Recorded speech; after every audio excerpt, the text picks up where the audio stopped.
Du président de la République, Monsieur le conseiller de Monsieur le Premier ministre, Monsieur le directeur général de l'Agence sénégalaise d'études spatiales, Messieurs les recteurs et chefs d'établissement, Madame l'administratrice de la Fondation Sonatel, Monsieur le directeur général du groupe Atepa, Mesdames, Messieurs les directeurs généraux, Mesdames, Messieurs les chargés de mission du président de la République, Monsieur l'inspecteur d'académie de Thiès, Mesdames, Messieurs les chefs d'établissement, chères étudiantes, chers étudiants, chers élèves, honorables invités en vos titres, grades et qualités, Mesdames, Messieurs, je suis particulièrement honoré de présider ce matin,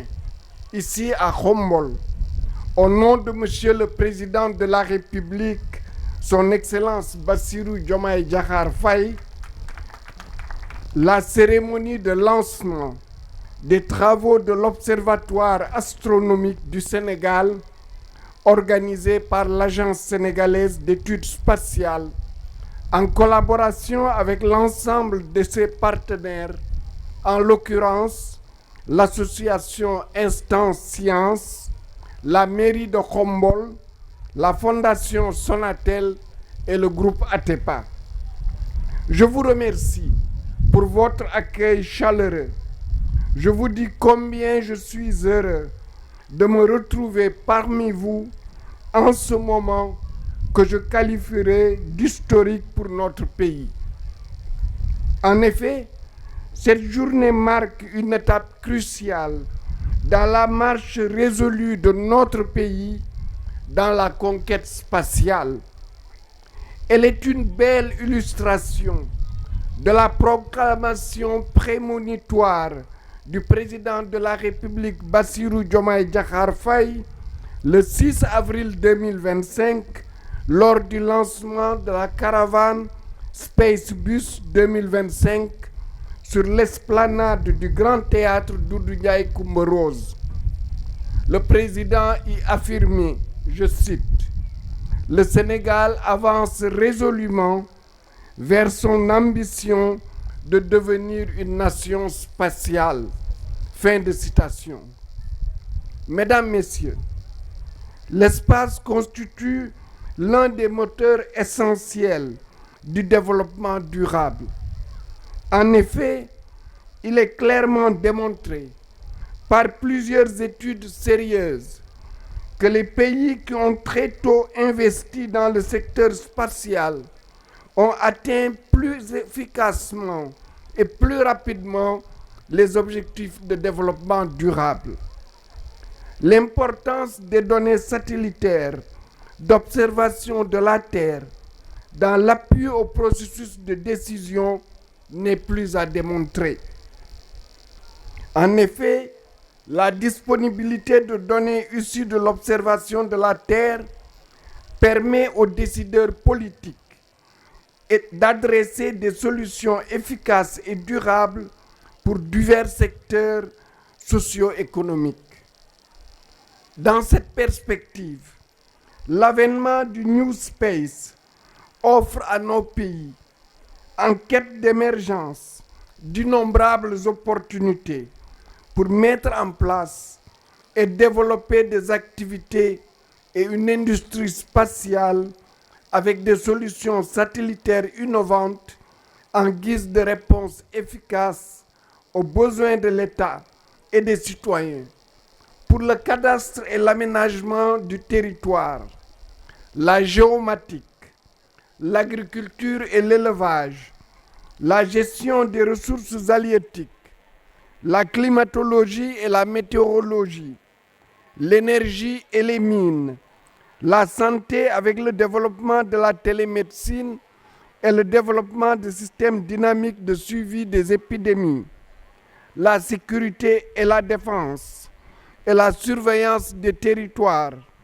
l'éducation et le développement des sciences, le développement du téléenseignement, la recherche scientifique, le développement industriel, technologique et de l'innovation. Je pourrais continuer ainsi. À ce titre, nous notons avec satisfaction que la feuille de route de l'Agence sénégalaise d'études spatiales est parfaitement alignée aux axes et orientations stratégiques de l'agenda national de transformation Sénégal 2050. En effet, elle vise à contribuer par le biais des technologies du spatial à l'aménagement et au développement durable du territoire, au développement d'un capital humain de qualité et à l'impulsion d'une économie compétitive s'appuyant sur les principaux moteurs de croissance. En initiant des projets et programmes qui ont pour finalité de développer des applications et des services spatiaux, l'Agence sénégalaise d'études spatiales et ses partenaires contribuent positivement à relever les défis du développement durable en vue d'atteindre les objectifs de l'agenda 2063 de l'Union africaine. Monsieur le directeur général de l'Agence sénégalaise d'études spatiales, Madame Kairé, ce sublime banquet matinal auquel vous nous conviez si généreusement aurait sans doute beaucoup moins de relief s'il évoquait un sujet autre que les sciences, les technologies, l'innovation, l'éducation et la formation. Car, en définitive, toute la cérémonie de ce matin nous ramène à la place primordiale de l'éducation, de la formation et à l'impérieuse nécessité de promouvoir et de vulgariser les mathématiques, les sciences et les technologies. Mesdames, Messieurs, dans son discours de lancement officiel de la deuxième édition de la caravane de l'espace, Spacebus 2025, son Excellence Bassirou Diomaye Diakhar Faye, président de la République, déclarait, je cite, « C'est fondamentalement par l'éducation et la formation, particulièrement dans les filières scientifiques et techniques, que l'Afrique parviendra à résorber ses manques, à faire face aux différentes sollicitations de ses populations et à se donner les moyens de participer avec des chances réelles de succès à la compétition internationale autour de l'économie du savoir. » Fin de citation. Autrement dit, la richesse et la capacité de transformation d'un pays reposent essentiellement sur la disponibilité d'un capital humain de qualité. Le président de la République, Bassirou Diomaye Diakhar Faye, disait aussi avec force lors du lancement de l'agenda national de concertation sur la transformation de l'enseignement supérieur, de la recherche et de l'innovation. Recteur Babacar Ndiaye, le président vous lançait un défi. Je cite, « Nos établissements d'enseignement supérieur doivent sortir de la vision malthusienne héritée de la colonisation, de formation en petit nombre, de compétences essentielles dont le pays a besoin. » Le président poursuivait en exprimant une profonde conviction.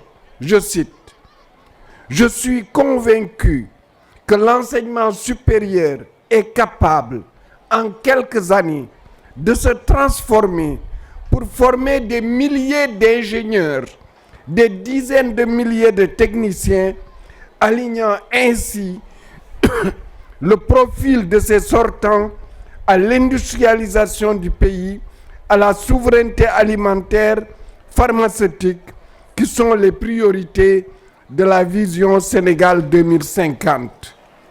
Mesdames, Messieurs, il nous faut inverser cette tendance désastreuse de désaffection des filières scientifiques et techniques, comme le disait votre représentante. L'émergence d'une jeunesse compétente en mathématiques, en sciences et en technologie, créative et innovante, passe par la mise en place d'un système et des mécanismes qui favorisent dès le bas âge et tout au long du cursus primaire et secondaire l'accès à une véritable culture scientifique et technologique. Car aucune nation ne saurait atteindre un réel développement économique et social sans un système performant d'éducation, de formation, de recherche, de sciences, de technologie et d'innovation. Mesdames, Messieurs, voici un défi incontournable, mais atteignable pour l'Afrique. Comment agir pour que la jeunesse africaine s'approprie les mathématiques, la science, et la technologie, le numérique et évidemment l'intelligence artificielle. Chères étudiantes, chers étudiants, chers élèves, n'ayez pas peur.